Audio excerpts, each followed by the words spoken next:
বিধানসভায় বিরোধী দলনেতা পদ নিয়ে জট আরো বাড়ছে।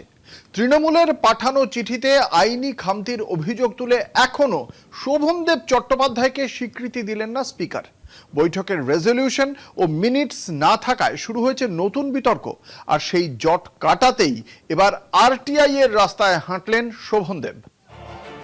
ভোট পরবর্তী পশ্চিমবঙ্গ বিধানসভায় বিরোধী দলনেতা পদ নিয়ে তৈরি হয়েছে নতুন জট। তৃণমূল কংগ্রেসের পরিষদীয় দলের পক্ষ থেকে প্রবীণ নেতা শোভনদেব চট্টোপাধ্যায়ের নাম বিরোধী দলনেতা হিসেবে প্রস্তাব করা হলেও এখনো সেই স্বীকৃতি মেলেনি। কারণ বিধানসভার স্পিকার রথীন্দ্রনাথ বসু প্রক্রিয়াগতভাবে কিছু ত্রুটির কথা তুলে আপত্তি জানিয়েছেন। তৃণমূলের সর্বভারতীয় সাধারণ সম্পাদক অভিষেক বন্দ্যোপাধ্যায় স্পিকারের কাছে একটি চিঠি পাঠান। সেই চিঠিতে বলা হয়, সর্বসম্মতিক্রমে শোভনদেব চট্টোপাধ্যায়কে বিরোধী দলনেতা হিসেবে বেছে নেওয়া হয়েছে। পাশাপাশি সহকারী দলনেতা হিসেবে অসীমা পাত্র ও নয়না বন্দ্যোপাধ্যায়ের নাম এবং মুখ্য সচেতক হিসেবে ফিরাদ হাকিমের নামও পাঠানো হয়। কিন্তু বিধানসভা সচিবালয়ের দাবি, ওই চিঠিতে গুরুত্বপূর্ণ কিছু তথ্যের অভাব রয়েছে।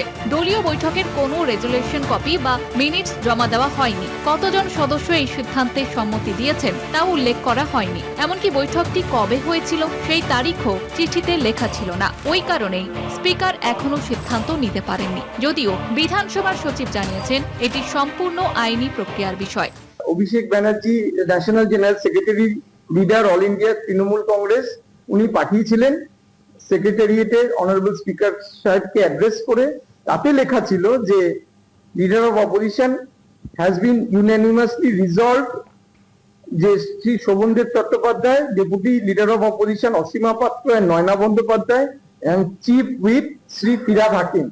কিন্তু এই চিঠির সাথে কোনো রেজলিউশন কপি অ্যানেক্স ছিল না, যে কজন মেম্বার কনসেন্ট দিয়েছে তাকে অ্যাজ লিডার অফ অপোজিশন এবং কজন মেম্বার শ্রী ফিরাদ হাকিমকে চিফ হুইপ হিসেবে কনসেন্ট দিয়েছে। সেই রেজলিউশনের কপি উনি আমাদের বলেন যে এই রেজলিউশনের কপি ওনারা আগে ফার্নিশ করুক, তারপরে আমি পরবর্তী সিদ্ধান্ত নেব। আগে ওনারা এটা দিক, সেই মর্মে আমাকে চিঠি দিতে বলা হয়েছিল এবং আমরা immediately on the next day we issued a letter requesting Shri Abhishek Banerjee national general secretary to furnish to us, আমাদেরকে এই মিনিটস রেজলিউশন কপি এইগুলো সব দেওয়ার জন্য। তার কারণ হচ্ছে এই চিঠিতে বলা আছে রেজলিউশন হয়েছে, মিটিং হয়েছে, কিন্তু মিটিং এর কোনো ডেট নেই। কবে মিটিং হয়েছে, কজন সই করেছে, কারা কারা কনসেন্ট দিয়েছে, আমরা এই চিঠি থেকে স্পিকার সাহেব বুঝতে পারেননি। সুতরাং উনি এটার উপরে বেস করে কোনো সিদ্ধান্তে আসতে পারেননি।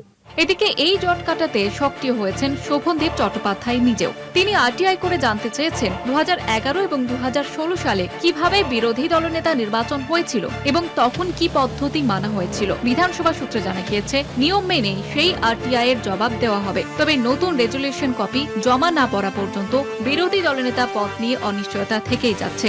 কলকাতা টিভি।